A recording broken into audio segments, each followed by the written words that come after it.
भाई के पास में प्रारंभ में रहते हैं और 2 साल वे कहाँ रहते हैं, आकर के नवतनपुरी अपने घर पर रहते हैं। और 2 साल वे कहाँ रहते हैं, श्री कलाजी के साथ में नौकरी करते हैं। ठीक है ना। तो कितने साल हो जाते इस प्रकार से उनको, 6 साल हो जाते हैं। बोलो श्री प्राणनाथ प्यारे की जय, श्री सतगुरु महाराज की जय। तो प्यारे साथ जी, अब यहाँ पर वे कहते हैं कलाजी से कि अब मुझसे ये आपका कार्य नहीं संभलता है, तो अब मैं क्या चाहता हूँ कि अब मैं अपने सतगुरु जी के पास में जाकर के सेवा करनी चाहता हूँ। तो तब वे उनको कहते हैं कि भाई ठीक है, ये आपका काम है, आपको जैसा अच्छा लगे आप इसको छोड़ करके जा सकते हैं, लेकिन जाने से पहले आप यहाँ पर अपने जैसा ही बिल्कुल समझदार कोई इस प्रकार का व्यक्ति यहाँ पर ला दीजिए, ताकि वो हमारे इस काम को ऐसे ही आगे निभाता रहे। इन समय श्री देवचंद्र जी की फिरी सूरत निज धाम, बोलो श्री सतगुरु महाराज की जय। अब देखिए क्या लीला होती है। उधर तो श्री महाराज ठाकुर जी कलाजी को कह देते हैं कि मैं अब आपके यहाँ पर नौकरी नहीं करूंगा, और मन के अंदर विचार उत्पन्न होता है कि मैं अपने सतगुरु महाराज जी श्री देवचंद्र जी के पास में जाता हूँ और जा करके उनकी सेवा किया करूंगा, ऐसा विचार उनको आता है। लेकिन यहाँ पर क्या होता है, यहाँ पर दूसरी तरफ श्री गांधी जी भाई के घर पर जो धनी श्री देवचंद्र जी थे, उनकी जो सुरता थी, उनकी जो वासना थी, वो क्या करते, वो अब ब्रह्मधाम की तरफ अपना मुख मोड़ लेती है। बोले श्री प्राणनाथ प्यारे की जय, श्री सतगुरु महाराज की जय। इन समय श्री देवचंद्र जी की फिरी सूरत निज धाम, कहाँ फिरती है उनकी सूरत, निज धाम श्री ब्रह्मधाम में लीन होने लगते हैं, श्री ब्रह्मधाम को हर पल देखने लगती है। अब यानी कि ऐसा हो जाता है कि भाई अब हम यहाँ पर और ज्यादा नहीं रह सकते हैं। इस प्रकार से वो क्या कहते हैं कि बुलाए ले आओ श्री महाराज को। क्या कहते हैं, किसको बुला करके लाना है, श्री महाराज ठाकुर को आप बुला करके लाइए। मेरे प्यारे लाडले साथ जी, श्री सतगुरु जी किनको कहते हैं, पहले बार बार अपने सुंदर साथ को कहते हैं, लेकिन अब नाम भी खुलेगा किनको कहा जा रहा है। पहले वे बुलाने किसको भेजते हैं, श्री किसको, बिहारी जी को भेजेंगे। ठीक है ना, क्यों, क्योंकि वे बिल्कुल उनके अंग संगी है, उनके भाई है, उनके एक तरीके से गुरु भाई है, सुंदर साथ है, और स्वयं तन के नाते भी वे सतगुरु धनी श्री देवचंद्र जी के सुपुत्र होते हैं। तो बुलाए ले आओ श्री महाराज को मेरे हजूर इस ठाम, और वे कहते हैं कि इस प्रकार से आप उनको बुला करके जल्दी से जल्दी मेरे पास में लेकर के आ जाइए। तो ये जो चौपाइया है मेरे प्यारे साथ जी, इनको आप संकेत मात्र समझिए, ये संकेत मात्र है, लेकिन लीलाएं बहुत होती है। ऐसी लीलाएं होती है कि वे वहां पर कहते बार बार कई बार हर रोज ऐसा ही धनी श्री देवचंद्र जी जिक्र किया करते थे। ऐसे क्यों, क्योंकि अब उनकी जो सुरता थी वो धाम की तरफ उसने मुख मोड़ लिया था। तो जब धाम की तरफ मुख मोड़ लिया था, तो उनको अपनी ब्रह्मधाम की जो दूसरी दिव्य आत्मा थी, जो श्री इंद्रावती थी, जिससे अब दूसरे तन की लीला होने वाली थी, तो वे उनसे मिलना चाह रही थी। वे उनसे अपनी धाम की कुछ लीलाओं का वर्णन करना चाह रही थी।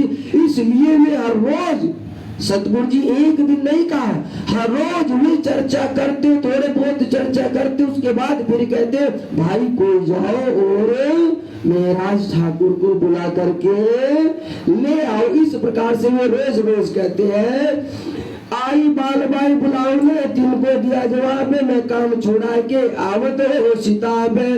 और कौन आ जाती है बुलाने के लिए? अब ये बाल बाई जी कौन है? बाल बाई जी कौन है? ये बाल बाई जी सौम्य वे ही है जिन्होंने सतगुरु महाराज जी के सामने इनकी चुगली की थी, याद है ना? क्या कहा था इन बाल बाई जी ने? हे सतगुरु महाराज जी, अब जो आने जा रहा है वो कोई महाराज ठाकुर नहीं है, वो तो पापी है, वो तो हत्यारा है, क्योंकि इसने मेरे ताऊ का या चाचा का क्या किया? कत्ल किया है। क्योंकि यही वहां था और वे इकले थे, इसने उनको मार दिया। और मार करके क्यों मारा? क्योंकि इसको पैसे से लालच था। और इन्हीं बातों को किसने कहा? इन बातों को आकर के बिहारी जी ने भी कहा और आपके सुपुत्र श्री श्याम जी ने भी कहा। तो फिर ये उनको कहती है कि यदि आपने श्री महाराज ठाकुर का प्रणाम स्वीकार किया तो हे सतगुरु महाराज जी, मैं आपको वचन देती हूँ कि यदि आपने महाराज ठाकुर की तरफ देख भी लिया तो उसी पल मैं यहाँ से चली जाऊंगी और जा करके कुएं में छलांग लगा दूंगी और अपनी जीवन लीला को तुरंत ही समाप्त कर दूंगी। इस प्रकार के जो घृणित वचन थे, जो अंदर बहुत क्रोध और गुस्सा था, उन वचनों के साथ में ये सतगुरु महाराज जी को श्री महाराज ठाकुर के खिलाफ ये बात बताती है। तो अब यहाँ पर सतगुरु महाराज जी जब बार बार कहते हैं तो क्या करते हैं कि एक कम से कम बाल भाई आप ही चली जाओ, आप ही बुला करके ले आओ कि क्यों वो महाराज ठाकुर मेरे पास नहीं आ रहा है। आई बाल बाई बुलाओ ने, तिनको दिया जवाब में, काम छुड़ा के आवत हो सिताब। बाल भाई जी को वो क्या कहते हैं कि सुंदर साथ जी प्रणाम जी, मिल करके बड़ा आनंद होता है। सतगुरु महाराज जी कैसे हैं और सब दिव्य चर्चा कैसी चल रही है और सुंदर साथ कितना आ रहा है, कैसी कैसी लीलाएं हो रही है, राज जी साथ साथ आते, इस प्रकार की ढेरों बातें भी करते हैं। तो बाल भाई कहती है हाँ महाराज ठाकुर वहां तो हर रोज ऐसी लीला चलती है। लेकिन फिर कहते कहते हुए बड़ी मायूस सी हो जाती है, वो एकदम से चुप हो जाती है। तब पूछते हैं कि क्या हुआ सुंदर साथ जी, बताओ क्या हुआ। तब वे कहती है बड़े दुखी मन से, हे महाराज ठाकुर मैं आपको क्या बताऊं, अब आप यहाँ से चलिए, क्योंकि सतगुरु महाराज जी बार बार हर रोज हर घड़ी हर पल केवल और केवल महाराज महाराज महाराज पुकार रहे हैं, केवल महाराज पुकार रहे। वे अब आपसे मिलना चाह रहे हैं, वे अब आपसे मिलना चाह रहे हैं। इसीलिए आज मैं बड़ी विवश होकर के आपके पास आई हूँ, तो आप कृपया करके मेरे साथ चलिए, क्योंकि सतगुरु महाराज जी आपसे मिलना चाह रहे हैं। इस प्रकार की बातें कौन कहती है? श्री बाल भाई जी कहती है।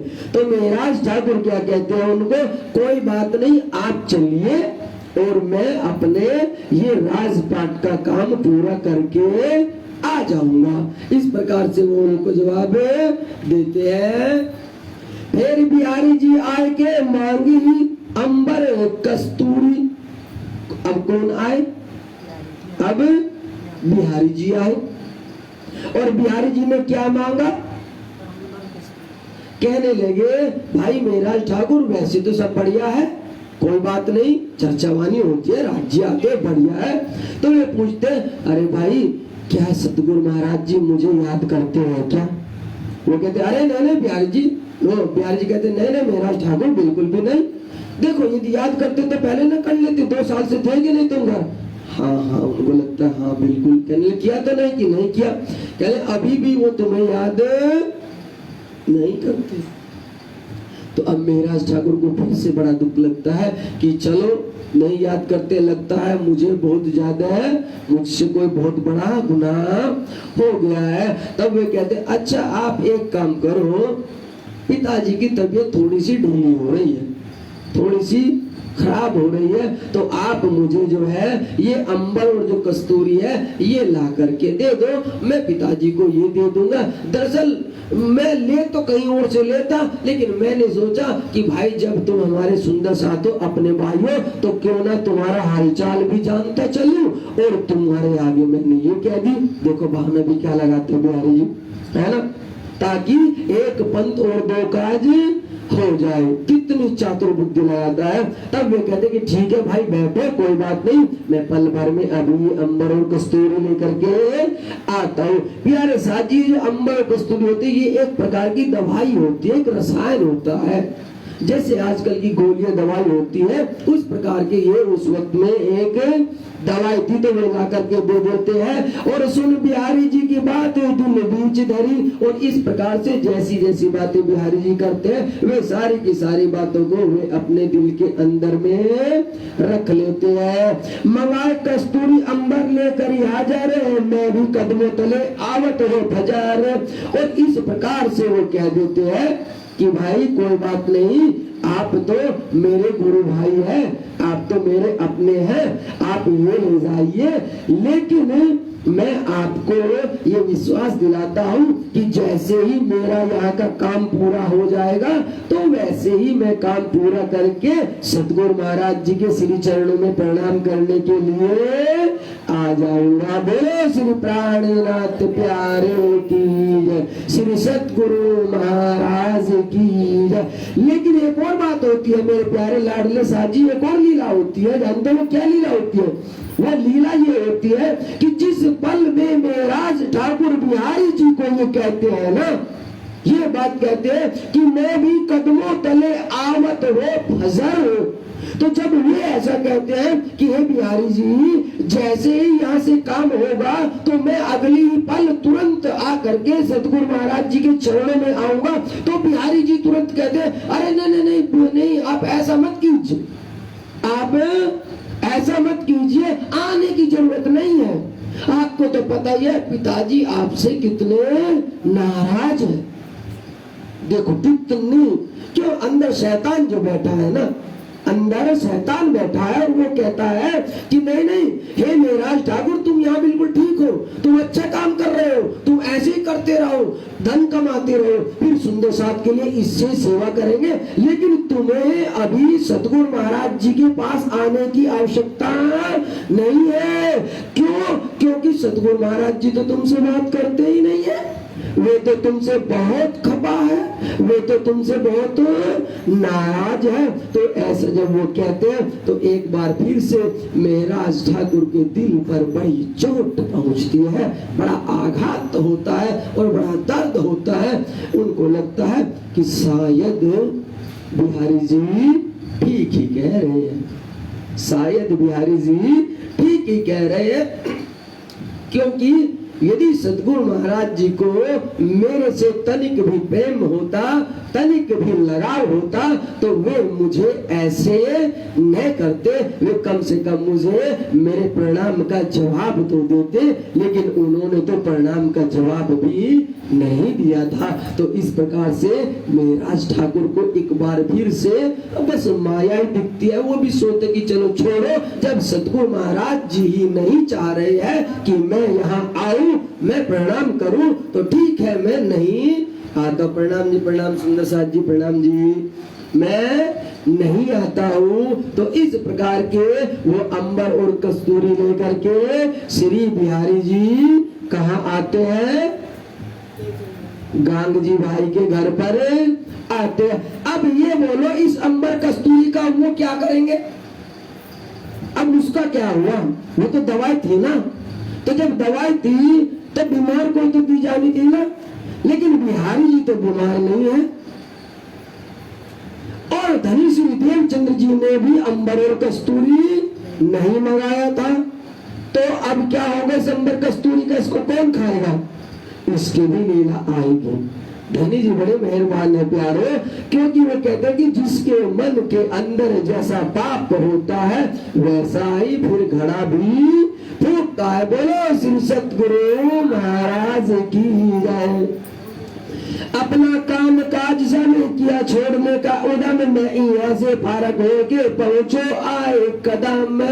लेकिन महाराज ठाकुर को अब ये लगता है कि ऐसा 2 साल तो मैं घर पर रहा, तब एक भी दिन न तो बाल भाई आई और न ही हमारे गुरु भाई श्री बिहारी जी आए, और 2 साल यहाँ हो गया न ही कोई यहाँ भी आया, तो इसका मतलब तो जरूर कुछ न कुछ चल रहा है, ऐसा उनको लगता है। क्योंकि आए तो नहीं थे ना अब तक, न कभी खैर खबर ली और न ही कोई अंबर कस्तूरी लेने आया, तो अब उनको भी लगता है, क्योंकि अंदर तो इंद्रावती की वासना थी और वो बार बार अंदर से यही रुदन करती थी, यही पश्चाताप करती थी कि हे मेरे वाला, हे मेरे धनी, हे मेरे पिया, आप सिर्फ मुझे मेरा वो गुनाह बता दीजिए, आप वो मेरा दोष बता दीजिए, जिस दोष के कारण आपने मुझसे मुख फेर लिया है। क्या कारण रहा कि आप मुझसे दूर हो रहे हैं? तो इस प्रकार से इंद्रावती की वासना खूब तड़पती है, और जब तड़पती है तो मन माया में नहीं लगता है, और वे जल्दी जल्दी अपना सारा ये राजपाट का भार जो है छोड़ने लगते हैं। मैं यहाँ से फारग होके पहुंचो आए कदम में, मुझे जल्दी से जल्दी जो है सतगुरु महाराज जी के श्री चरणों में पहुंचना है। यो करते बिहारी जी को फेर के भेजे श्री राज। समझ रहे हैं आप चौपाई को? यो करते बिहारी जी को फेर के भेजे, किसने फेर के भेजे? श्री राज। बोलो श्री राज श्याम श्याम की जय। कौन भेज रहा है इस बार? क्या देवचंद जी ने भेजे? देवचंद जी ने भेजे नहीं ना। इस बार में किसने भेजे?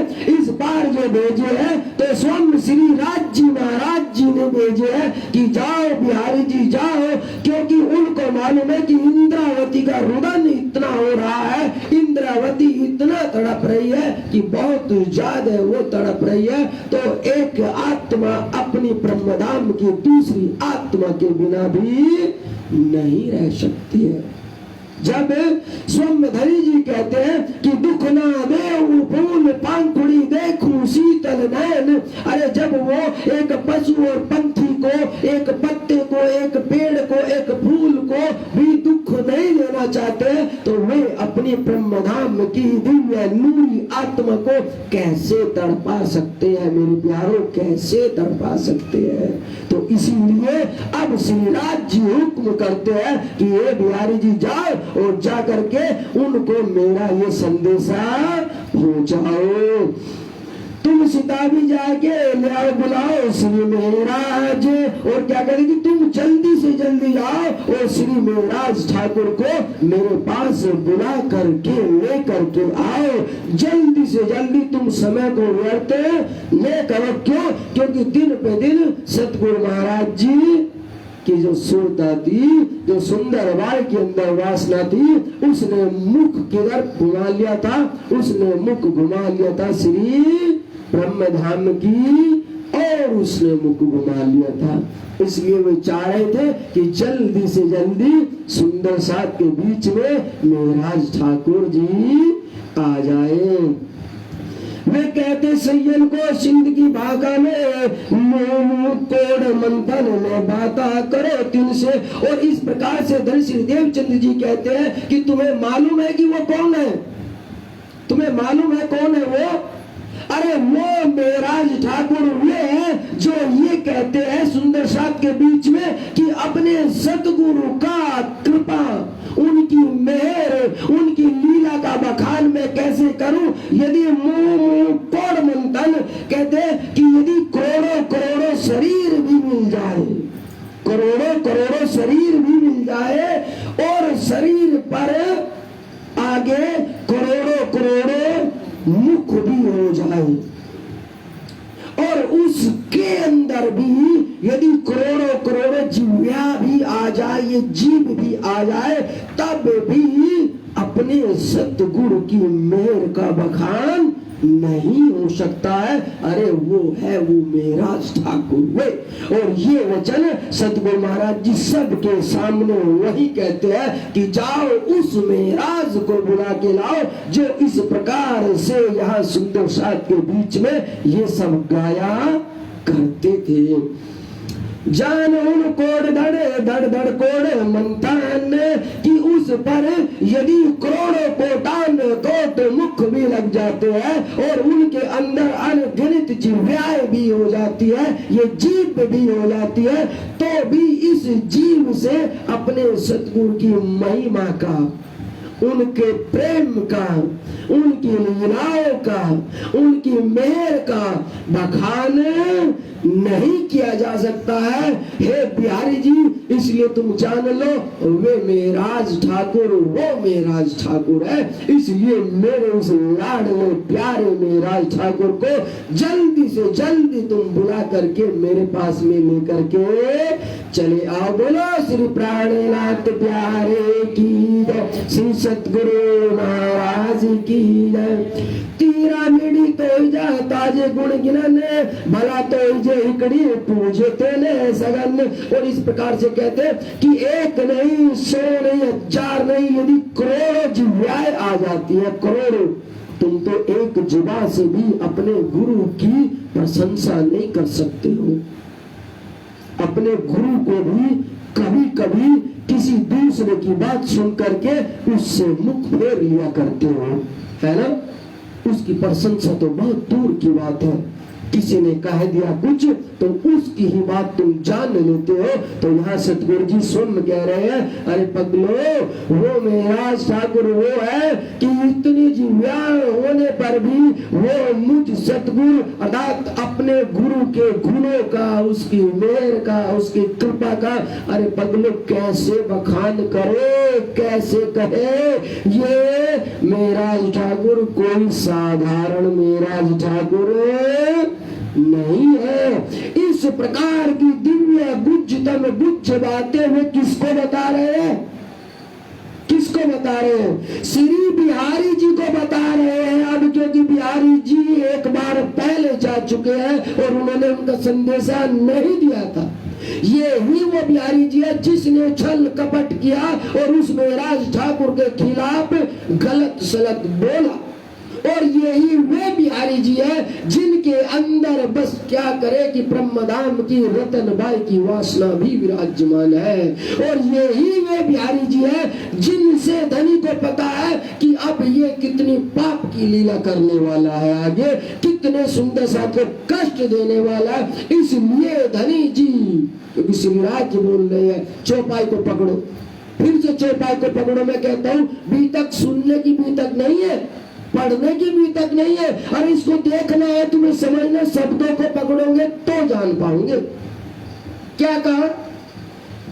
यो करते बिहारी जी को फेर के भेजे श्रीराज। किसके वचन है? कौन बोल रहा है ये बातें? कौन बोल रहा है ये बातें? यदि कोई बोल रहे हैं तो स्वयं श्री राज जी बोल रहे हैं प्यारो, स्वयं श्री राज जी। और अब मुझे ये बताओ श्री राज से क्या छिपा, क्या छिपा श्री राज से? क्या श्री राज जी से बरारब अरब की लीला छिपी? क्या श्री राज जी से मेराज ठाकुर को कितने कष्ट हुए वे छिपे? क्या जो श्याम जी और बिहारी जी वो धन लेकर के आए और इन्होंने दूसरे घर पर जाकर के छुपा दिया, क्या वो छिपा? कुछ छिपा? न श्री राज से भूतकाल छिपता है, जो इतिहास होता है, और न श्री राज से वर्तमान छिपता है, और न उनसे भविष्य छिपता है। इसलिए आज ये सारे के सारे वचन बड़े ही दुखी होकर के, बड़े ही दुखी धनी जी कह रहे हैं। एक चौपाई और आती है मेरे प्यारे, इनमें एक चौपाई आती है जो वहां की है। ये चौपाई है प्रकाश हिंदुस्तानी की चौपाई है। इसमें धनी जी कहते दरअसल में तो आज चाह रहा था वक्त होता तो यहाँ पर आज ब्रह्मवाणी पधराई हुई होती प्यारे, और मैं इसमें सतगुरु जी का धाम गमन की लीला है प्रकाश हिंदुस्तानी के अंदर, अंतर्ध्यान की लीला है सतगुरु धनी श्री देवचंद जी की पूरा प्रकरण उतरा है, पूरा प्रकरण। मैं तो चाह रहा था कि आज उनकी और बीतक की एक साथ समन्वय हो के आपको वो दिव्य चर्चा दिखाई जाती कि हकीकत में उस वक्त क्या क्या लीला हुई थी धाम गमन के वक्त में। तुम तो केवल एक चौपाई सुन रहे हैं, एक चौपाई नहीं होती, पूरा प्रकरण धनी जी ने ब्रह्मवाणी में उतारा है मेरे लाडले, पूरा प्रकरण। और उसमें एक चौपाई आती है कि चतुर्दशी बुधवारी भई, चतुर्दशी बुधवारी भई सनंद सबे, किसको कही? सनंद सबे बिहारी जी से कही, बिहारी जी। सतगुरु महाराज जी सारी की सारी लीलाएं दिव्य ब्रह्म गुज्ज लीला, एक एक जर्रा जर्रा ब्रह्मधाम का, ब्रज का, रास का, जागनी का और आगे जागनी की लीला कैसे होने वाली है, सारी की सारी हकीकत श्री बिहारी जी को पास में बैठा करके एक एक लीला को बता देते हैं, एक एक लीला को मेरे प्यारा। अब देखो इसीलिए तो कहा पहले कि आज ये वचन जो बोल रहे हैं, आज जो भेज रहे हैं, भेजने वाले भी और कोई नहीं श्री राज्य है मेरे प्यारों, श्री राज्य है। तो ये लीला है उनकी प्यारों। लेकिन बस वो ये कि जब अंकुर नहीं फूटता है तो क्या करें, क्या करें। और ये तो पहले से निश्चित था कि दूसरा जामा तो इंद्रावती के द्वारा ही धारण किया जाना है।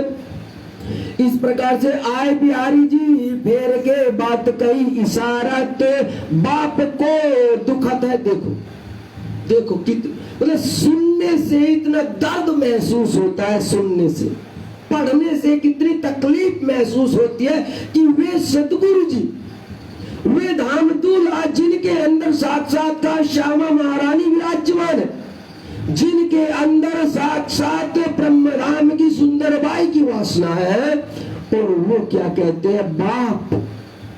बिहारी जी क्या कह रहे हैं, बाप को दुखत है, बाप को दुखत है।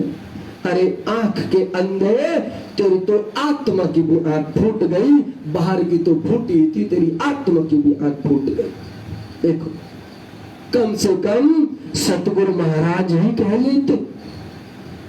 लेकिन वही है ना, भाव अंदर जो होगा तू वो पाएगा। तेरा भाव ही बाप का है तो तू बाप जितना ही रहा, और बाप के पास न धन न दौलत, तो तुझे मिलेगा क्या?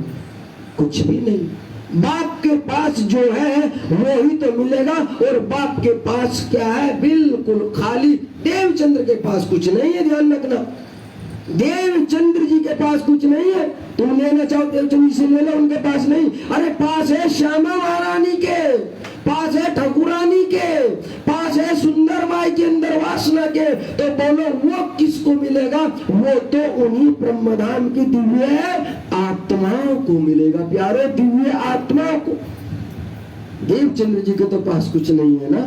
लेकिन आज ये मूर्ख क्या कहता है जाकर के, बिहारी जी क्या कहता है वहां पर स्वयं मेराज ठाकुर को, बाप को दुखत है। हे मेराज ठाकुर, मैं तेरे पास फिर से आया हूँ, और मैं क्या करूँ कि शायद मेरे जो पिता श्री है उनको कुछ कष्ट हो रहा है, उनको दुख हो रहा है। तूने जो पिछली बार मुझे दवाई दी थी उसका असर ठीक से नहीं हुआ है। ऐसी बातें मेराज ठाकुर को श्री बिहारी जी बताते हैं। कछु औषधि चाहिए ईट, और कहते कि इस प्रकार से मुझे कुछ और औषधि भी चाहिए, कुछ और दवाई भी चाहिए। तब कहिया श्री मेराज ने, मैं आवत कछु काम रहिया है, मैं उसके गले डालत। तब मेराज ठाकुर जी उनको थोड़ा बहुत जो दवाई मांगते हैं वो दवाई ला करके दे देते हैं। और देने के बाद में क्या होता है प्यारे साहब जी, वो फिर से मेहराज ठाकुर जी वही बात कहते हैं, कहने लगे हे मेरे गुरु भाई, हे बिहारी जी, जल्दी से जल्दी मैं यहाँ राजपाट का ये सारा काम खत्म करके जितने भी जल्दी होगा उतने जल्दी से जल्दी मैं सतगुरु महाराज जी के श्री चरणों में प्रणाम करने पहुंच जाऊंगा। इस प्रकार की बातें श्री मेहराज ठाकुर श्री बिहारी जी को कहते हैं। श्री देवचंद्र जी के दिल में रही बात अटक, फिर कहो बुलाए मेहराज रहे खटक। बोलो श्री सतगुरु महाराज की जय, श्री प्राणनाथ प्यारे की जय। क्या कहते हैं सतगुरु महाराज जी बार बार, क्यों? क्योंकि जो सही संदेश था वो तो कोई दे ही नहीं रहा है, सही बात जो है वो तो कोई बता ही नहीं रहा है, इसलिए उनके अंदर बार बार ये लीला होती है, अरे भाई कोई जाओ और कोई मेरे प्यारे लाडले मेहराज को बुला के लाओ, कोई मेहराज को बुला के लाओ। मेहराज ठाकुर के बिना एक पल का भी अब गुजारा धन श्री देवचंद जी को इकले नहीं हो रहा था। वो बड़ा तड़प रहे थे, मानो ये वो लीला हो रही थी जो अब से पहले इंद्रावती की हो रही थी। इंद्रावती भी तो ऐसे ही तड़प रही थी कि नहीं तड़प रही थी, जब प्रणाम नहीं किया था कितना रोई, कितना रोई, कितना परेशान हुई, बहुत हर पल 24 घंटे हर पल केवल और केवल हे धनी, हे मेरे प्यार, मेरा गुनाह तो मुझे बताओ क्या गुनाह हुआ। तो जितना दर्द, जितना कष्ट, जितनी तड़प उस वक्त इंद्रावती झेल रही थी, शायद आप अंदाजा लगा सकते कि इससे ज्यादा तड़प, इससे ज्यादा उत्कंठा यहाँ अब सोमधनी श्री हेमचंद्र जी को हो रही है। और वो बार बार सुंदर साथ चर्चा को कहते, लेकिन वो चर्चा न कह के वो मेहराज मेहराज मेहराज पुकार रहे हैं, मेहराज पुकार रहे हैं। कितनी दिव्य लीलाएं। और एक प्रकार से आप सोचो, यदि गुरु शिष्य को भी देखते हो तो भी कितने बड़भागी होते हैं कि शिष्य को गुरु याद करता है, तो कितना बड़भागी है। लेकिन यहाँ तो ब्रह्मधाम की आत्मा का संबंध है, यहाँ तो अपना मूल का संबंध है मेरे प्यारो। तो इस प्रकार से फिर से सतगुरु महाराज जी सुंदर साथ को कहते हैं, अरे भाई कुछ तो जतन करो, ऐसा क्या हो गया है कि मेहराज ठाकुर मेरे इतने बुलावे पर भी नहीं आया, तुम जाओ फिर से और उसको बुला करके लेकर के यहाँ आ जाओ। तब बिहारी जी जाए कहिया, तुम फेर फेर करत याद है, हम तो कहीं कहीं थके हो, तुम फेर फेर करत बाद। देखिए प्यारे साथी जी, जो अंदर क्रोध होता है ना, जो गुस्सा होता है, जो ईर्ष्या होती है, जो पाप होता है, वो शांति से बैठने भी नहीं देता है। अब बिहारी जी के अंदर इतना दुख था, इतना दुख था कि वो सौम्य सतगुरु जी के पास जाते हैं और उनको कहते हैं, ये क्या आपने रट लगा रखी है मेहराज, मेहराज, मेहराज, क्या रट लगा रखी? आप बार बार सभी को मेहराज को बुला के लाओ, मेहराज को बुला करके लाओ, इस प्रकार से कहते हैं। लेकिन क्या आपके मेहराज ने आपकी एक भी बात सुनी? क्या आपके मेहराज ने एक बार भी आपकी बात मानी? क्या मेहराज ठाकुर बार बार इतने बुलाने पर भी आया? मतलब उल्टा ही सुनाते हैं। ये नहीं कहा कि हमने एक बार जा करके, ये नहीं कहा कि आपको सतगुरु महाराज जी याद कर रहे हैं, ऐसा नहीं कहा, उल्टा, सिर्फ उल्टा कहता है।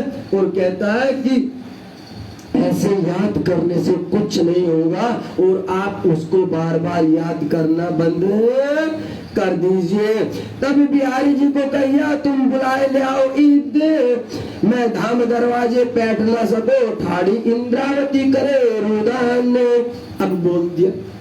अब सतगुरु महाराज जी बिल्कुल स्पष्ट रूप से कह देते, अरे बिहारी जी तुम पागल हो, तुम्हें नहीं पता है, जब तलक इंद्रावती यहाँ नहीं आएगी तब तलक मैं धाम नहीं जा सकता हूँ, क्योंकि इंद्रावती ठाड़े दरवाजे पर खड़ी है और वो रो रही है है, वो तड़प रही है, उसके रोते रोते मैं ब्रह्मधाम जा नहीं सकता हूँ। बोलो श्री सतगुरु महाराज की, श्री प्राणनाथ प्यारे की।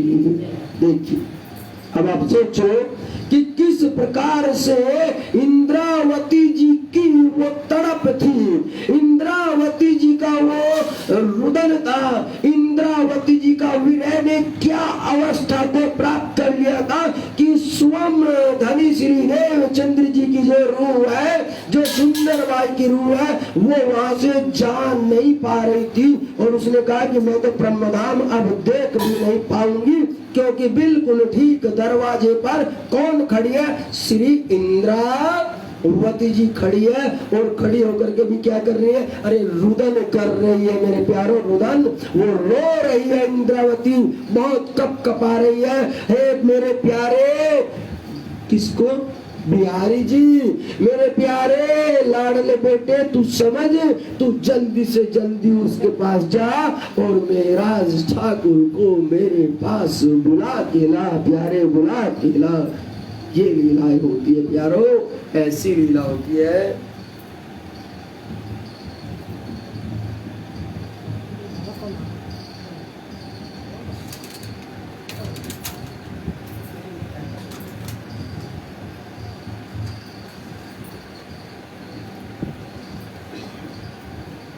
बोलो श्री प्राणनाथ प्यारे की जय, श्री सतगुरु महाराज की जय।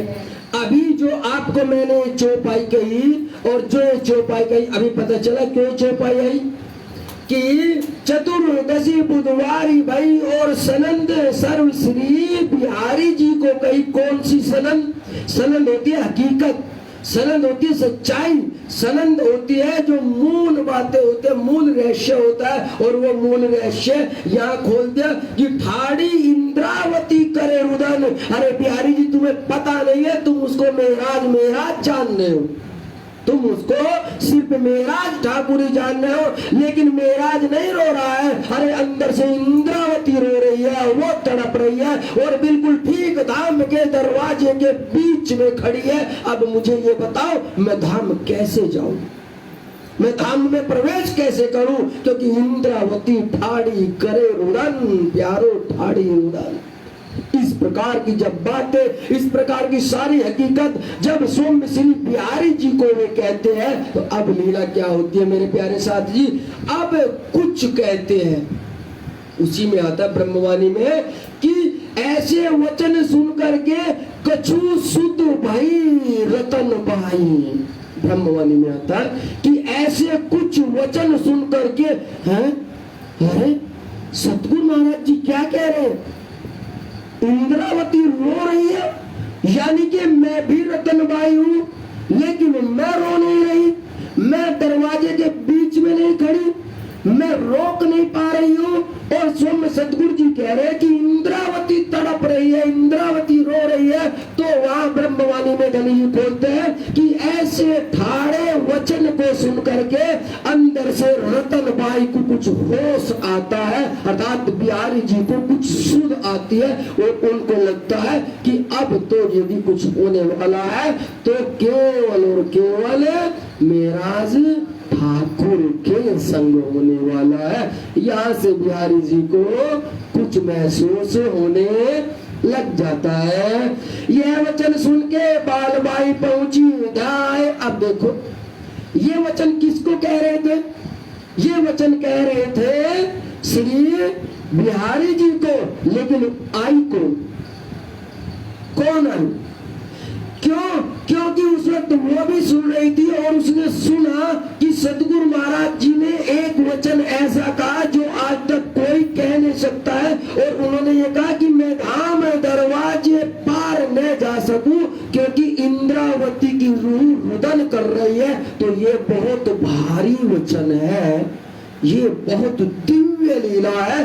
अब अब थोड़ी सी पहचान बाल बाई को भी होती है और उसे भी अपने किए पर पश्चाताप होता है और उसे लगता है अरे तूने तो बहुत बड़ा महापाप कर दिया पगली, बहुत बड़ा महापाप कर दिया, तुझे तो पता भी नहीं है कि ये स्वयं इंद्रावती की वासना है और इस वासना के कारण ही सतगुरु महाराज जी धाम भी नहीं जा पा रहे हैं। तो इसलिए वो अब न तो बिहारी जी की देखती है और ना सतगुरु जी की, वो चुपचाप खुद वहां से चल देती है और आकर के कहा मिलती है श्री महाराज जी के पास में आकर के मिलते हैं और आकर के उनको सारे वचन सारी बातें कहती है।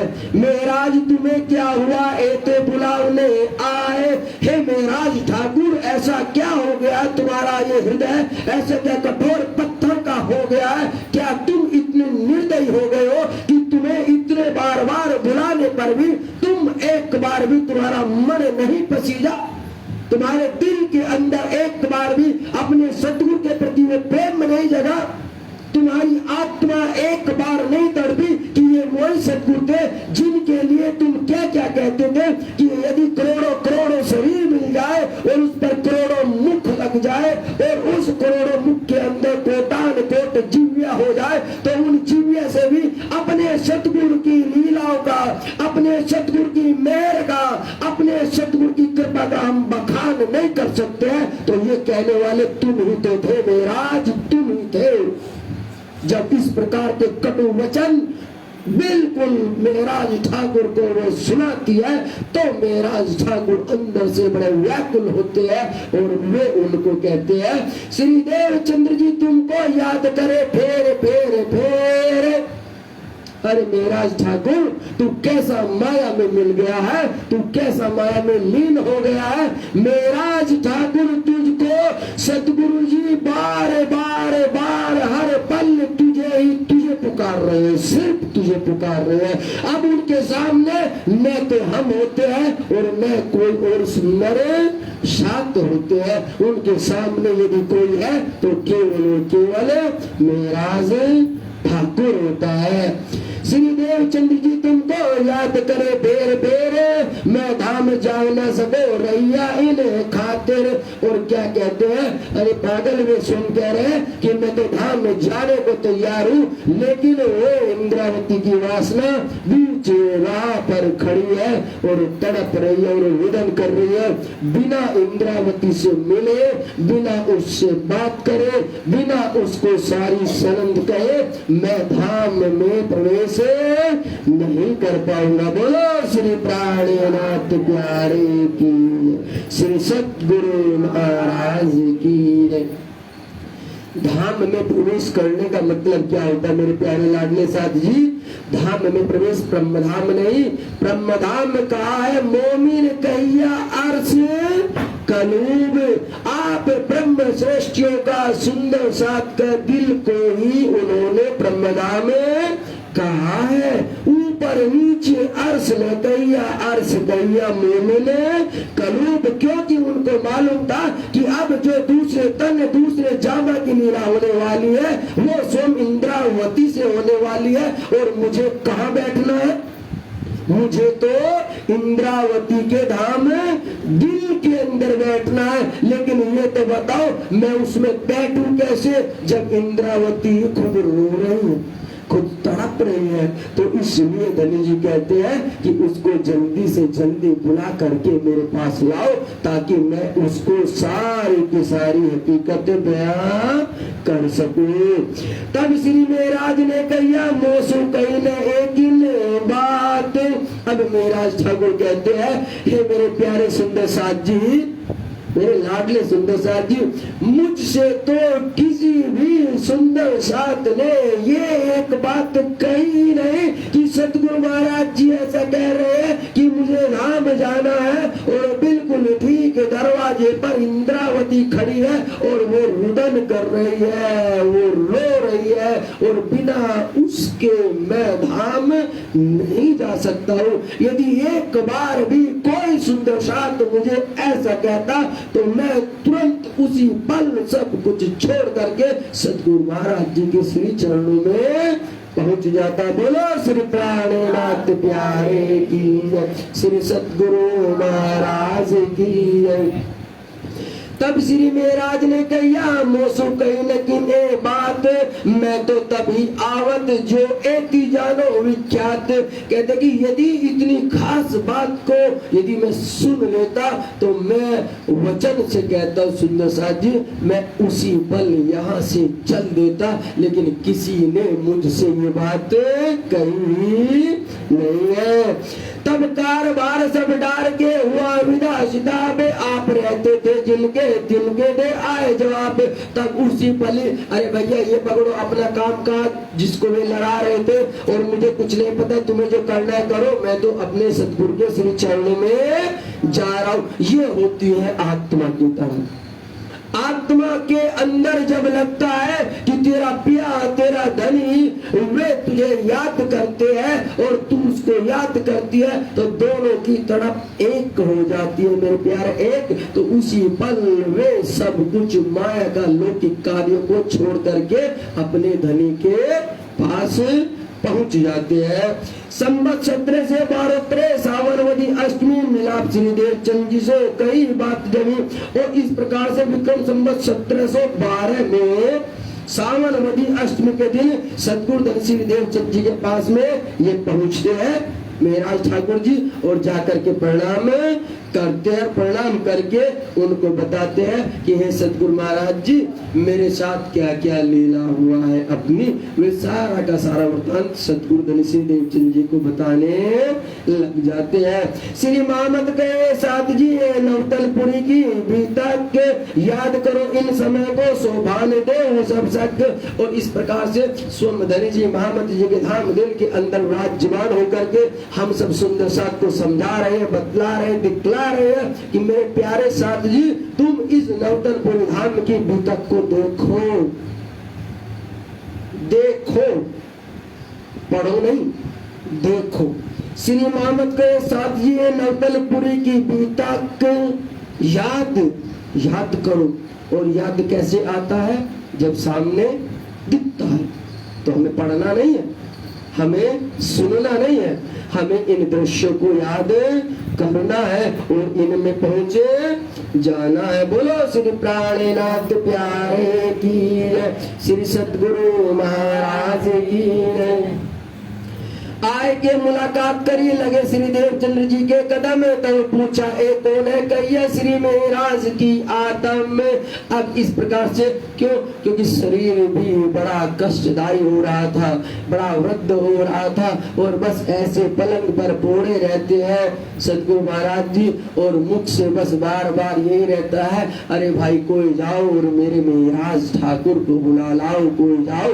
तो इस प्रकार से जब महाराज ठाकुर श्री लाल भाई के साथ में आते हैं तो आकर के उनके चरणों को छूते हैं और चरणों में प्रणाम करते हैं, अपना सर रखते हैं। तो जैसे ही चरणों को छूते हैं तो क्या होते हैं? देवचंद्र जी पूछते हैं, सतगुरु महाराज जी पूछते हैं अरे भाई इस वक्त में कौन आया है?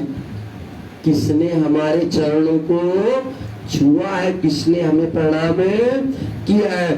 तब कहिया श्री महाराज की आता में। अब वे कहते हैं कि हमें सतगुरु महाराज जी मैं स्वयं महाराज ठाकुर हूँ, और जो चरणों में प्रणाम किया है किसने प्रणाम किया है? अब महाराज ठाकुर की जो आत्मा है, जो इंद्रावती है, उसने किनके चरणों में प्रणाम किया है? ये चौपाई का बातूनी रहस्य भी है और जाहिरी भेद भी है, दोनों भेद है इसके। जाहिरी रूप में ये कह रहे हैं कि ये जो चर्चा हुई, ये जो लीला हुई, ये जो बात हुई, ये बात हुई है कि स्वयं सतगुरु महाराज जी श्री देवचंद्र जी, आप देखिए आप पहले चौपाई को बिल्कुल गौर से पकड़िए, उसको सुनिए। आए के मुलाकात करी श्री देवचंद्र जी के कदम। बोलो किसके कदमों को प्रणाम किया? चौपाई क्या कह रही है आपको? आपको ये समझना, समझोगे तो देख पाओगे, वरना ऐसे रह जाओगे। चौपाई कह रहे कि श्री देवचंद्र जी के कदमों में लगे हैं। तो जब देवचंद्र जी के कदमों को कोई छुएगा तो प्यारे वो कौन छुएगा? वो मेराज ठाकुर छुएगा, वो मेराज ठाकुर छुएगा। इसीलिए चरण में आया मेराज, चौथे चरण में आया मेराज। लेकिन फिर कहा आगे की मेराज की आत्म, प्रणाम जी, प्रणाम प्यारे साथ जी, मेराज की आत्म यानी कि इंद्रावती की रूह। क्यों? क्योंकि अब इंद्रावती की रूह को पता चल चुका था कि जो सतगुरु महाराज जी है, जो अंदर श्यामा महारानी है, जो अंदर श्री राज जी बैठे हैं, तो मैं चरणों में किनके प्रणाम कर रहा हूँ? श्री राज श्यामा के चरणों में इंद्रावती की वासना ने प्रणाम किया है। बोलो श्री प्राणनाथ प्यारे की जय, श्री सतगुरु महाराज की जय। नाम सुनत मेराज को बड़ो जो पायो सुख, पूछा मेराज आए के बात करने लगे मुख। और इस प्रकार से सतगुरु सिंहदेव चंद जी अब बड़ा खुश होते हैं, बड़े आनंद महसूस करते हैं कि भाई मैं जिनको इतने वक्त से, इतने दिनों से पुकार रहा था कि अब वो मेराज ठाकुर मेरे पास आ गए हैं। और वे लेटे हुए से बैठते हैं और बैठ करके उनको अपने पास बुलाते हैं और उनसे खेम कुशल सब बातें पूछते हैं। हे मेराज ठाकुर, तुम क्यों नहीं आ रहे थे? क्या कर रहे थे? क्या मेरी याद नहीं आ रही थी? माया में इस प्रकार की ढेर सारी बातें सतगुरु महाराज जी और मेराज ठाकुर के बिल्कुल बीच में अब हो रही है। दई दिलासा नरमी से मुक्त के सुकन में बहुत बेर याद किया, तुम तरफ पटाए मोमिन। कहा कि हे मेराज ठाकुर, अरे मैंने तो तुझे बहुत याद किया, मैं तो बार बार तुझे याद कर रहा था और तुमको बुलाने के लिए मैंने यहाँ से अपने मोमिन सुंदर साथ को बार बार तुम्हारे पास भेजा है कि जाओ मेराज ठाकुर को संदेशा दो कि मैं उनका इंतजार कर रहा हूँ। इस प्रकार की बातें सतगुरु महाराज जी श्री मेराज ठाकुर को सुनाते हैं। तब जवाब श्री मेराज ने दिया श्री देवचंद्र जी को, काम लौकिक डाला गले में को। वे कहते हैं कि सतगुरु महाराज जी मैं आना तो चाह रहा था, मुझे संदेशा तो मिल रहा था, लेकिन जहाँ मैं काम करता था वो सारा राजपाट का काम था, उसको भी फिर दूसरे आदमी को समझाना था, उसको देना था। इसीलिए वो सारा का सारा काम उसको समझाने में, देने में मुझे कुछ देर, मुझे कुछ विलंब हो जाता है। और जैसे ही मैंने वो अपना सारा राजकाट उनको दे दिया तो मैं तुरंत ही आपके श्री चरणों में आ गया। मुँह को बुलावने का किने ने कहिया वचन, जब मैं सुना सुकन तब देखे कदम रोशन। और अब इस प्रकार से मेराज ठाकुर और बात कहते हैं कि सतगुरु महाराज जी बात ऐसी है, यदि एक भी सुंदर साथ मुझे जा करके, एक भी मोमिन जा करके मुझे ये कह देता, हे प्यारे मेराज ठाकुर, सतगुरु महाराज जी तुम्हें बहुत याद कर रहे हैं और वे कह रहे हैं कि मैं धाम नहीं जा सकता है जब तक इंद्रावती की रूह रुदन कर रही है। तो सतगुरु महाराज जी मैं उसी पल अपना सब कुछ लौकिक कार्य छोड़ करके आपके श्री चरणों में पहुंच जाता। लेकिन मैं क्या करूं, एक बार भी मुझे किसी भी सुंदर साथ ने ये बात नहीं बतलाई। अब तो फिर न जाओगे लौकिक काम ऊपर के, फिर जाके आओगे काम इस्लाम पर। अब धनी सिंहदेव चंद जी कहते कि चलो ठीक है, जो हुआ सो हुआ, ये लीला थी, ऐसी होनी थी। लेकिन अब मुझे फिर से बताओ मेराज ठाकुर, क्या तुम अभी कुछ पल के लिए, कुछ दिन के लिए आए हो क्या मेरे पास में? क्या थोड़े दिन रहोगे और फिर से जाओगे क्या, ये जा करके फिर से वापस आओगे? तो इस प्रकार की बातें सतगुरु महाराज जी श्री मेराज ठाकुर से पूछते हैं।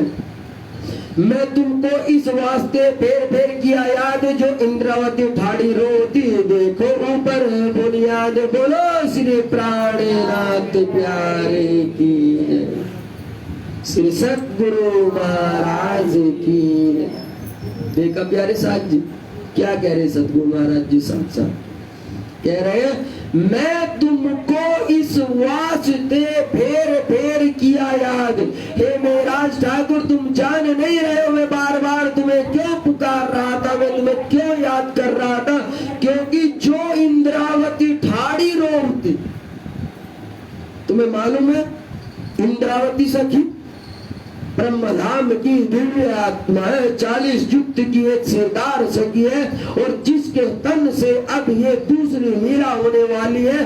अरे मेराज ठाकुर, वो खून रो रही है, वो बार बार तड़प रही है। इंद्रावती की वासना देखी ऊपर बुनियाद, इसलिए जब मैंने ये सब लीला देखी तो मैं बार बार तुमको बुलाने के लिए बार बार मोमिनों को तुम्हारे पास भेजता रहा, ताकि तुम अपनी आत्मा की उस पहचान को जान सको, तुम अपनी आत्मा की उस तड़प को महसूस कर सको कि तुम्हारे रोने के कारण मैं धाम में बैठ नहीं सकती हूँ। इस प्रकार की बातें सतगुरु महाराज जी श्री मेराज ठाकुर को बताते हैं।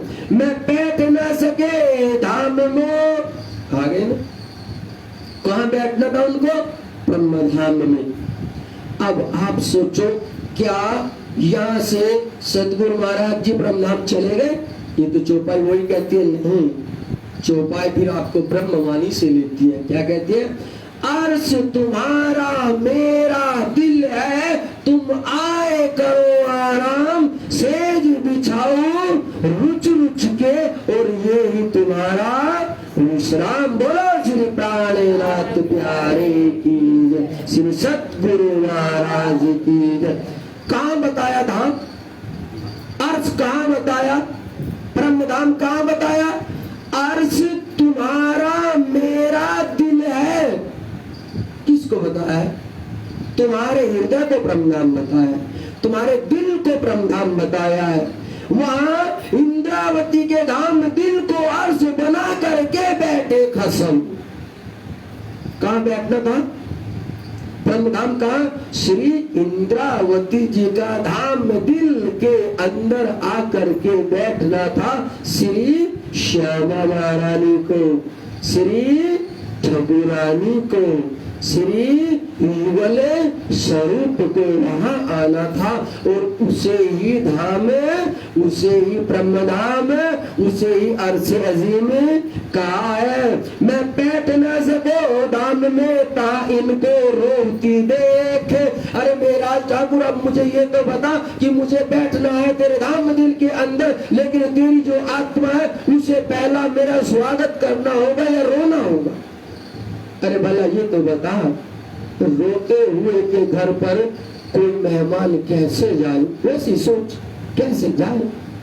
अरे तू मेरा सम्मान करे, तू प्रेम से बुलाए और मैं प्रेम से आऊं तो कुछ बात बनेगा, तो मुझे भी आते हुए अच्छा लगेगा और तुझे भी अपने घर में बैठाते हुए अच्छा लगेगा। लेकिन यहाँ तो तू ही रो रहा है, यहाँ तो तेरी आत्मा ही रो रही है। तो इसलिए कहते हैं कि पहले ये जो आत्मा का रुदन है, आत्मा की तड़प है, इसका ये विरह है, इसको मुझे ठीक से समझाना था, इसलिए मैं धाम पर प्यारे नहीं बैठ सका। इस वास्ते में तुमको बुलाए कर विशेष, और कहते इसलिए बहुत खास लीला के लिए, विशेष लीला के लिए मैंने तुमको बुलाया है। अब तो भला गया तुम आए जो इतने मोटे अति सुख उपजा, अब मैं हुक्म करत। अब इस प्रकार से हे मेरा ठाकुर, तुम मेरे पास आ गए हो, अब मुझे बड़ा आनंद हो रहा है। तो अब मैं अपनी सारी की सारी बातें वे हुक्म के रूप में आपको सब कुछ बता देता हूँ। फिर ताल प्रसाद सो भराए के धराया आगे आने। अब सतगुरु महाराज जी जब मेरा ठाकुर से बातें करते हैं तो बातें करते हुए उनको कहते सुंदर साथ को कि भाई मेरा ठाकुर इतने दिनों के बाद में आया है, इंद्रावती आज इतने दिनों के बाद में आई है, इनको भोजन प्रसाद तुरंत लाइए। जब तक श्रीराज जी और इंद्रावती की बातें होती है वहां पर आपस में, तो सुंदर अपने साथ उनके लिए आरोग्य के लिए भोग प्रसाद ले आते हैं। फिर ताल प्रसाद से भरा के धराया आगे आन, अब इस प्रकार से सामने ला करके रख देते हैं। तब श्री जी ने किया बिहारी जी का सम्मान, और क्या सतगुरु हरि सिंह देव चंद्र जी ये कहते हैं, हे मेरा ठाकुर, हे इंद्रावती की वासना, आप प्रसाद ग्रहण कीजिए। ये बोलते सतगुरु महाराज जी। देखिए सतगुरु महाराज जी क्या कहते हैं, स्वयं कह रहे हैं मेरा ठाकुर आप प्रसाद ग्रहण कीजिए। लेकिन यहाँ पर श्री महाराज जी देखिए क्यों, क्योंकि हम तुम दोनों एक वतन के, अपनी रूह ना ही दो, अपनी रूह ना ही दो। अरे मेरे अंदर भी ब्रह्मधाम की वही दिव्य आत्मा है और तुम्हारे अंदर भी ब्रह्मधाम की वही दिव्य आत्मा है, तो बोलो हम और तुम दोनों जुदा कैसे हो सकते हैं? बोलो मुझे प्यारे, कैसे जुदा हो सकते हैं? नहीं, शरीर से हमारे तन अलग हो सकते हैं, हमारा रंग रूप अलग हो सकता है, लेकिन अंदर बैठी हुई आत्मा तो वही है जो मेरे अंदर है, वही तुम्हारे अंदर बैठी है। इसलिए श्री महाराज जी उस नाते से वो देखते हुए पहले क्या कहते हैं कि आओ श्री बिहारी जी और आकर के आप भी प्रसाद ग्रहण कीजिए। बोलो श्री प्राणनाथ प्यारे की, श्री सतगुरु महाराज की। वरना आप सोचो मेरे लाडले साथ जी, क्या मेरा ठाकुर को पता नहीं था कि बिहारी जी ने क्या क्या किया है? कितना झूठ बोला, कितना छल कपट किया, सारा धन ला करके रख लिया, मुझे चोर बना दिया, और बार बार सतगुरु जी ने बुलाने को भेजा लेकिन इसने सच्चाई नहीं बताई। फिर भी इतना सब कुछ समझने के बाद भी, लेकिन अंदर तो ब्रह्मधाम की दिव्य आत्मा की लीला हो रही है। इसलिए आत्मा जब भी देखेगी तो सामने आत्मा को ही देखती है प्यारे, वो शरीर को नहीं देखती है। इसलिए आज उस आत्मा ने अंदर बैठी हुई रतनबाई की वासना को भी महसूस किया और कहा आओ आप भी मेरे गुरु भाइयों, और आइए हम सब दोनों बैठ करके प्रसाद ग्रहण करते हैं।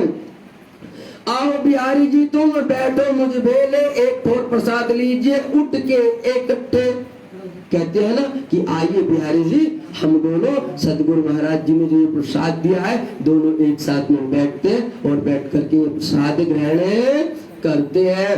तब बिहारी जी ने कहा मैंने बैठो संगे तुम, क्यों? अंदर चोर है ना, अंदर दज्जाल है, अंदर इब्लीस बैठा है, अंदर शैतान बैठा है। वो अभी भी ये नहीं जान रहा है, वो ये सोच रहा है अरे कैसे भी ये मेराज ठाकुर बात करके यहाँ से निकल जाए, कैसे भी सतगुरु महाराज जी ने देख लिया ना, बात कर ली, बस इसलिए चला जाए।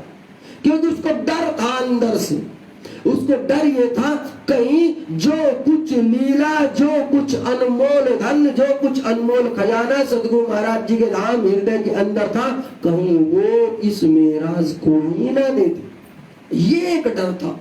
और बोलो उनके अंदर क्या खजाना? अरे ब्रह्मधाम का खजाना भाई, ब्रज और रास की लीला, ये तो खजाना था।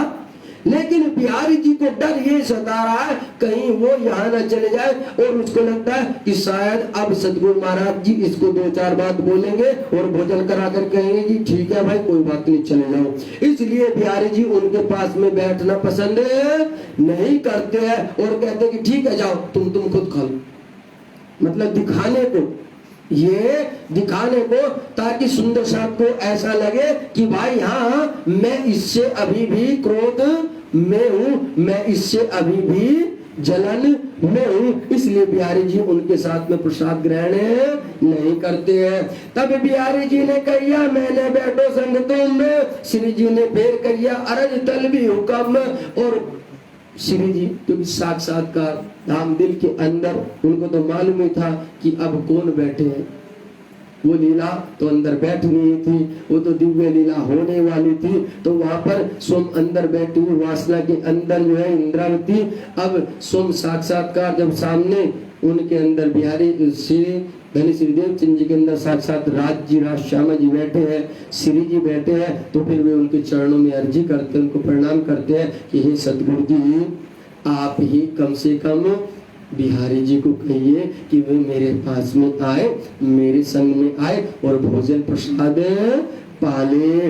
तब श्री देवचंद्र जी एक कहिया, आप श्री मुख सुकान कान। अब ये ऐसा कहते हैं, क्या रद बदल होता है आपस में सयान। अब वे कहते हैं कि मेरे प्यारे लाडले साथ जी, आप मुझे ये बताओ, अरे तू भी ब्रह्मधाम की वासना, तेरे अंदर भी रत्नमाई की वासना, और तू भी ब्रह्मधाम की वासना, तेरे अंदर भी इंद्रावती की वासना, और तू भी 40 जुत में से एक जुत की सिरदार है, सिरदार सखी है ब्रह्मधाम की, रतनबाई भी, और इंद्रावती भी 40 जुत में से एक सिरदार है।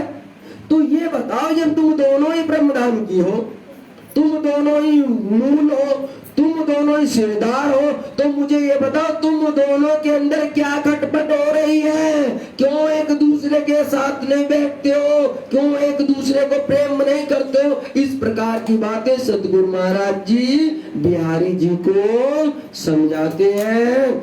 तब श्री जी ये कहिया, बिहारी जी और हम एक और प्रसाद लेवे, ऐसा करो हुक्म। अब सतगुरु महाराज जी उनको कहते हैं थोड़े से क्रोध में, जोश में, तुम दोनों ब्रह्म आत्मा हो, तुम दोनों पर आगे का भार है, तुम यदि मेरी बातों को नहीं समझोगे, नहीं मानोगे, तो ये बताओ आगे सुंदर साथ को लेकर के कैसे चलोगे? इसलिए ये हमारा हुक्म है कि तुम बैठो और दोनों एक साथ में प्रसाद ग्रहण कर लो। बोलो श्री प्राणनाथ प्यारे की, श्री सद्गुरु महाराज की जय। तब श्री देवचंद जी एक कहिया, क्यों न बेले बैठो तुम, जो श्री महाराज बुलावी, क्यों न हो एक आत्म। और कहते हैं, हे बिहारी जी, तुम्हारे अंदर ऐसा क्या हो गया है? तुम ऐसा क्या सोच रहे हो? बार बार तुम्हें मेहराज ठाकुर बुला रहे हैं, बार बार इंद्रावती की वासना कह रही है कि आओ प्रसाद ग्रहण करो, आओ हम सब एक साथ बैठेंगे, हम दोनों एक है। तो तुम्हारे क्यों समझ में नहीं आता है इस प्रकार की बातें? सतगुरु महाराज जी किसको कहते हैं? बिहारी जी को कहते हैं।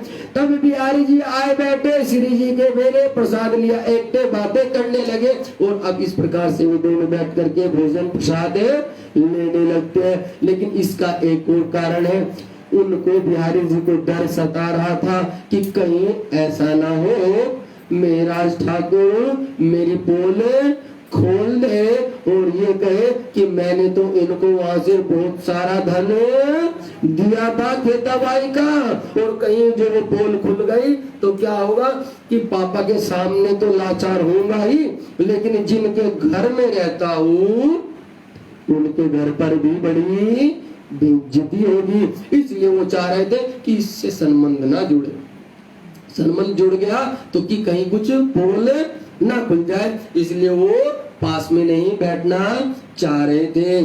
श्री देवचंद जी सो धनी सो बातें करी, श्री जी साहेब वे अपनी जो भी तक बतावत गए। तब अब प्रसाद लेने के बाद में क्या होता है प्यारे साहब जी कि सतगुरु महाराज जी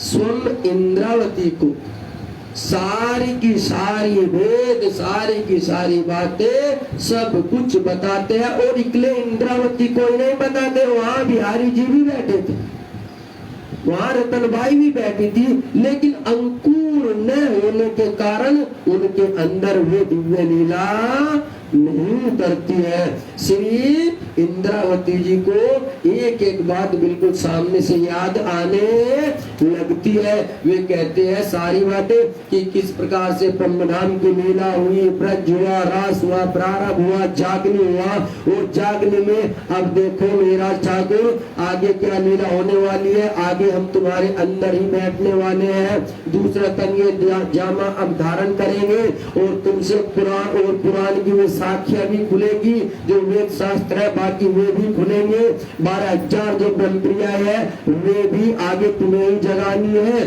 अपना मूल मिलावा बनेगा। सब कुछ बातें वे श्री महाराज ठाकुर को बताते हैं और कहते हैं कि अपने भीतर आगे बहुत विराट रूप धारण करने वाली है, क्योंकि अपनी जो मूल है, अपनी दो सखी है, एक परमधाम की शाकुंडल बाई की वासना है और एक शाह कुमार की वासना है। वे दोनों हंस रही है। इसका मतलब है कि वे यहाँ पर किसी बहुत बड़े घराने में आई हुई है और ये ही हमारी परीक्षा होगी। इस प्रकार की सारी बातें सदगुरु महाराज जी श्री इंद्रावती जी को समझाते रहते हैं। सुन के उत्तर दिया, भला किया, अब तुम काम माया का छोड़ के आए तले हुक्म। और हे मेरा ठाकुर, तुमने अच्छा किया जो अपना सारा का सारा काम छोड़ करके, माया काम छोड़ करके यहाँ आ गए हो। इन समय यहाँ दिन 22 रहे 7 मोमिन, फिर नजर करे धाम को साथ छोड़े इन समय। और यहाँ पर कितने दिन तक बातें होती है, यहाँ पर पूरे 22 दिन तक सदगुरु महाराज जी की और श्री इंद्रावती की जो ब्रह्मधाम के जो पूज्य बातें थी, जो आने वाली पूज्य लीलाएं थी, प्यारे साथ जी पूरे के पूरे 22 दिन तक सदगुरु महाराज जी इंद्रावती को वो पूरा अमीर रस पिलाते रहे पूरे 22 दिन तक। आप सोचिए कितनी बातें रही होंगी, क्या क्या बताया होगा, क्या क्या दिखाया होगा। ये सारी की सारी लीलाएं चलती है पूरे 22 दिन तक। 22 दिन साथ रहे, फिर नजर करी धाम को साथ छोड़े इन समय। और यहाँ पर जैसे 22वां दिन हो जाता है पूरा, तब यहाँ से सतगुरु महाराज जी क्या करते, जो उनका ये लौकिक तन होता है देखने के लिए, जो देवचंद्र जी का तन होता है, इसको वे क्या करते हैं, सुंदर साथ के सामने से अदृश्य लोप कर लेते हैं। लेकिन लौकिक लीला ये होती है, लेकिन अलौकिक लीला क्या होती है कि तुरंत ही जैसे यहाँ से लोप होते हैं, वैसे ही सारे की सारे दिव्य शक्तियों के सहित वे कहाँ विराजमान हो जाते हैं, श्री इंद्रावती जी के धाम दिल के अंदर आकर के तुरंत ही विराजमान हो जाते हैं। बोलो श्री प्राणीनाथ प्यारे की जय, श्री सतगुरु महाराज की जय। साथ को इन समय कुछ नहीं पहचाने, धाम ना तक किने ना देखे, अपनी ठोर का ईमान। और भाई प्यारे साथ जी, ये जो चौपाई आई है बहुत सुंदर आई है। साथ को तो पहचान तब होती जब कराने वाले कोई होते। कराने वाले बिहारी जी, कराने वाले गांग जी भाई, कराने वाले बाल भाई, कराने वाले इस तरह के और सुंदर साथ। लेकिन वे क्या करने लगे, वे बिल्कुल उल्टा ही करने लगे। वे कर रहे हैं तो इनकी चुगलियां करने लगे। यानी कि जो चर्चा की, जो अर्चा हुआ करती थी पहले, जब धन श्री देवचंद्र जी सुंदर साथ को चर्चा सुनाया करते थे, तो उस चर्चा की अर्चा महाराज ठाकुर बाद में सब सुंदर साथ को बैठ करके बताया करते थे, उनको वो समझाया करते थे। इससे सुंदर साथ को जागनी हो रही थी, उनको पता चल रहा था। लेकिन जब इनको महाराज ठाकुर को लौकिक काम से बाहर भेज दिया, फिर नवतनपुरी में 2 साल अलग रख दिया, फिर कलाजी के पास में 2 साल अलग रख दिया। इस प्रकार से जब इतने साल से वे बिल्कुल अलग रहे, तो वहाँ चर्चा की अर्चा कोई सुंदर साथ नहीं करता था। इसलिए जो कुछ सुन लेते थे बस सुन लिया और हो गए। लेकिन इसीलिए कहा कि उनको मूल पहचान नहीं हो रही थी। इन समय साथ को इन समय को छूना है पहचान, और सुंदर साथ को कुछ भी पहचान नहीं हो रही थी। धाम नाता किने ना देखा, अपने तो यहाँ ईमान, और न ही उनके अंदर एक दृढ़ ईमान आया था, एक विश्वास आया था कि ये हमारे ब्रह्मधाम के धनी है, ये हमारे मूल मालिक है, ये हमारे ब्रह्म परमात्मा है, हम सब इनकी रूह है। ऐसा भी उनके अंदर नहीं आया था, ईमान पक्का नहीं हुआ था, और न ही किसी ने अपना ब्रह्मधाम का नाता जोड़ा था, न ही ये सोचा था कि हम ब्रह्मधाम से आए हैं, हमारी पर आत्म ब्रह्मधाम मूल मिलावा में बैठी है, ऐसा भी उन्होंने सोचा नहीं था। ए आज्ञा यो हती करी सुबान, लिखा लोम भोज में बैठे तीतियो पहचान। और धनी जी इस प्रकार से कहते हैं कि भाई ये सारे की सारी लीलाएं तो हुक्म के अधीन है, ये तो हुक्म में पहले ही लिखा दिया था। क्योंकि ये लिखावट वैसी है कि जैसे किसी लोहे के चीज पर कुछ चीज खोल दी जाए, उसको लिख दी जाए, जो कभी मिटाए नहीं मिटेगी और न ही कभी गलेगी। तो ये तो हुक्म वो है जिस पर ऐसा लिखा था कि पहले ऐसी लीला होगी और दूसरी बार ऐसी लीला होगी। बात जो इस्लाम की रही न दिल में किले, आप अपने घरों सब बैठ रहे मोमिन। और इस प्रकार से क्या होता है प्यारे साहब जी कि अब जब सतगुरु धन सिद्धि चंद जी का धाम गमन हो जाता है, तब जब सुंदर साथ जो चर्चा वाणी सुना करते थे तो वे धीरे धीरे क्या होने लगे, चर्चा से विमुख होने लगे। क्यों?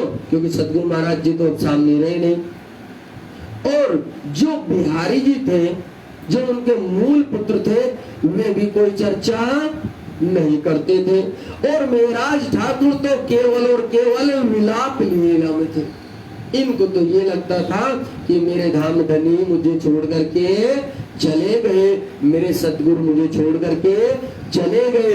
उसी मिलाप के कारण, उसी दर्द के कारण श्री इंद्रावती ने श्री कुलजम स्वरूप वाणी के अंदर खटरूती ग्रंथ पूरा उतार दिया और उसमें रो रही है, तड़प रही है। ओ श्याम पियो पियो करी करी रे पुकारू, हो वाला पियो पियो करी रे पुकारू, आप क्यों मुझे छोड़ करके चले गए? आपका ये दर्द, आपकी ये जुदाई मुझसे सहन नहीं हो रही है। वो इतना रोती है, इतना रुदन करती है कि उसने संपूर्ण लीलाएं खटरूती ग्रंथ के अंदर उतार दिया। बोलो श्री प्राणनाथ प्यारे की, श्री सतगुरु महाराज की। भजन बोलेंगे क्या भगत जी? क्या समय हुआ है? क्या समय हुआ है? अच्छा 4:30 बज गए हैं अभी तो। प्रणाम जी, प्रणाम प्यारे लाडले।